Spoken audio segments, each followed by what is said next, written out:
Donc j'ai commencé à monter à cheval quand j'avais 3 ans.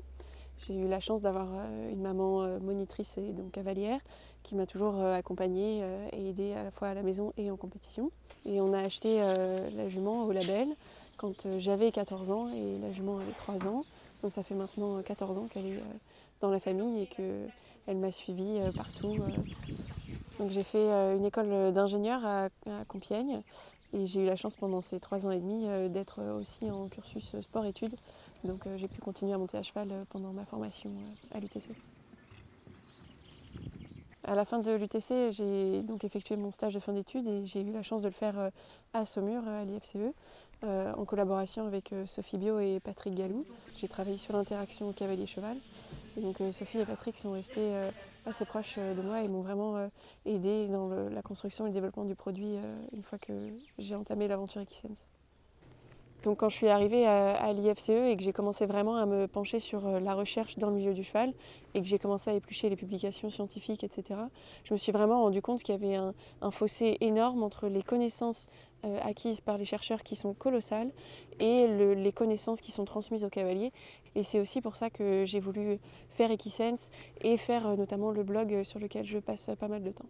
Benoît, je l'ai rencontré un petit peu avant d'arriver à Saumur. Il se trouve qu'il avait déjà eu un petit peu cette idée, qui maturait l'idée de faire un objet connecté pour l'équitation et qu'il a fait appel à moi parce que j'étais justement en train de finir ma formation en biomécanique et que je m'apprêtais à partir à Saumur, donc j'allais acquérir un savoir sur l'équitation qui serait nécessaire au développement de la boîte. On a fait le choix de tout développer en interne pour nos produits et du coup ça nécessitait d'avoir une équipe très large, à la fois des techs, donc des développeurs qui vont faire l'application mobile, qui vont gérer les serveurs, qui vont gérer les algorithmes qui sont dans le capteur, qui vont gérer la communication entre le capteur et le téléphone.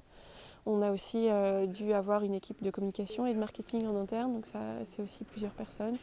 Puis la partie administrative qui va avec, etc. Donc ça fait vite des équipes de 10 à 15 personnes. Et pour développer le produit, on avait, malgré cette grosse équipe, besoin encore un petit peu d'aide. Et du coup, on a fait le choix de se faire accompagner par l'équipe du plateau technique de l'IFCE à Saumur, donc notamment Patrick Gallou. Donc nous avons choisi de travailler avec la société Equisense parmi les différentes collaborations que nous menons avec des industriels parce que ça nous semblait une société qui présentait un projet qui était assez mature pour pouvoir donner des données valides et que l'on puisse utiliser à l'entraînement ou dans nos recherches. Après une première collaboration scientifique sur Equisense, nous avons poursuivi ce travail en fournissant des données à la société, des données de choix d'entraînement afin d'améliorer leurs algorithmes. Alors Equisense nous a été proposé à l'utilisation en interne à l'École nationale d'équitation. Nous cavaliers, nous écuyers, qui entraînons des chevaux tous les jours, qui donnons des cours tous les jours, on a pensé à raison qu'on pouvait avoir besoin d'un tel instrument. Je pense notamment par exemple à la manière dont on va passer du temps à une main et à l'autre. Quand en fonction de ça apparaissent des problèmes de symétrie, de régularité, des problèmes de rectitude, etc. dans le travail, on se rend compte tout simplement que voilà, on a dans la manière de gérer une séance, on n'est pas tout à fait symétrique dans les exigences. Donc c'est un partenaire d'entraînement.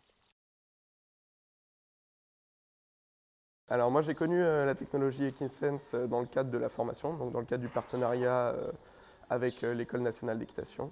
Au tout début, on nous a demandé d'équiper tous les chevaux avec, quelle que soit la discipline, afin de récolter un maximum de données.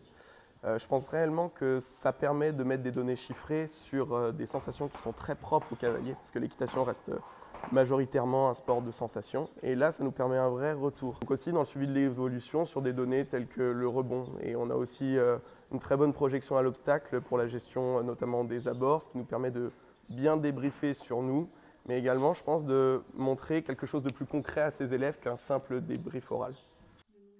Aujourd'hui, la technologie est utilisée dans tous les sports, tout ça dans le but d'améliorer la performance.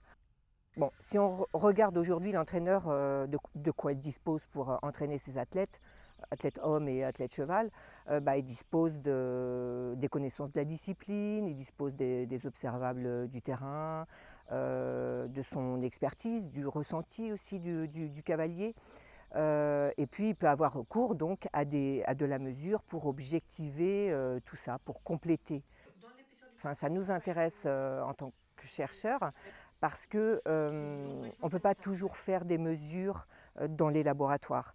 L'objet connecté nous permet de faire des mesures dans la vraie vie, quoi, sur le terrain. Parce qu'il est ambulatoire, parce qu'il est facile à utiliser. Il y a quand même des limites dans l'utilisation de la mesure, parce que la mesure, il faut la resituer dans un contexte. Donc il faut toujours analyser, enfin regarder les résultats dans ce contexte-là, quoi. C'est vrai que tous les autres sports ont beaucoup progressé en utilisant la technologie et les objets connectés. Du coup, c'était un peu mon devoir d'aider l'équitation à faire aussi sa transition dans ce sens-là. Et donc d'apporter aux cavaliers une information simple, vulgarisée, et le tout dans un objet connecté fiable et hyper facile à utiliser pour tous les cavaliers qui veulent progresser.